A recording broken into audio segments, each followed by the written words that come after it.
नमस्कार, आप देख रहे हैं A to Z समाचार और मैं हूं आपके साथ ज्योतिका। आइए रुक करते हैं खबर की ओर। अंतर्राष्ट्रीय अभिदम दिवस कार्यक्रम को संबोधित करते हुए प्रधानमंत्री नरेंद्र मोदी ने कहा, आजादी से पहले आक्रमणकारी भारत की पहचान को मिटाने में लगे थे और आजादी के बाद लोग गुलामी की मानसिकता का शिकार हो गए। भारत पर ऐसे इकोसिस्टम का कब्जा था जिसने हमें विपरीत दिशा में धकेलने का काम किया। पाली भाषा को उसका सही स्थान मिलने में 7 दशक लग गए। देश अब स्वाभिमान के साथ आगे बढ़ रहा है। इसके चलते देश बड़े फैसले ले रहा है। इसलिए आज पाली भाषा को शास्त्रीय भाषा का दर्जा मिले तो वहीं मराठी भाषा को भी वही सम्मान मिले। इसी तरह बंगाली, असमिया और प्राकृत भाषाओं को भी हमने शास्त्रीय भाषा का दर्जा दिया है। दुर्भाग्य से भारत इस दिशा में काफी पीछे छूट गया था। आजादी के पहले भारत की पहचान मिटाने में लगे आक्रमणकारी और आजादी के बाद गुलामी की मानसिकता के शिकार लोग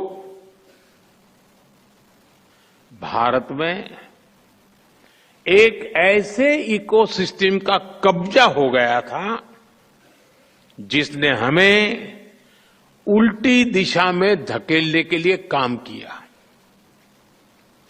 जो बुद्ध भारत की आत्मा में बसे हैं, आजादी के समय बुद्ध के जिन प्रतीकों को भारत के प्रतीक चिन्हों के तौर पर अंगीकार किया गया, बाद के दशकों में उन्हीं बुद्ध को भूलते चले गए।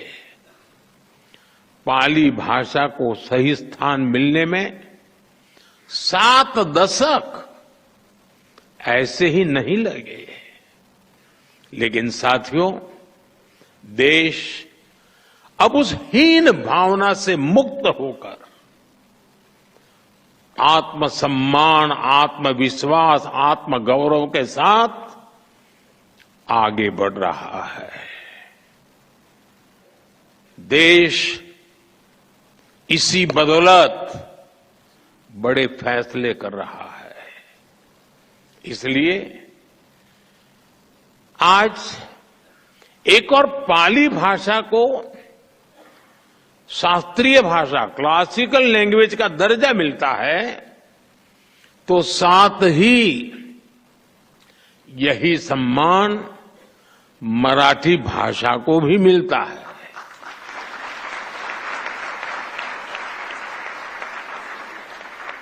और देखिए कितना बड़ा सुभग संयोग है कि बाबा साहब आम्बेडकर से भी ये सुखद रूप से जुड़ जाता है। बौद्ध धर्म के महान अनुयायी हमारे बाबा साहब आम्बेडकर, पाली में उनकी धम्म दीक्षा हुई थी और वो स्वयं उनकी मातृभाषा मराठी थी। इसी तरह हमने बांग्ला, असमिया और प्राकृत भाषा को भी शास्त्रीय भाषा, क्लासिकल लैंग्वेज का दर्जा दिया है। इस खबर में बस इतना ही। बने रहिए A to Z समाचार के साथ।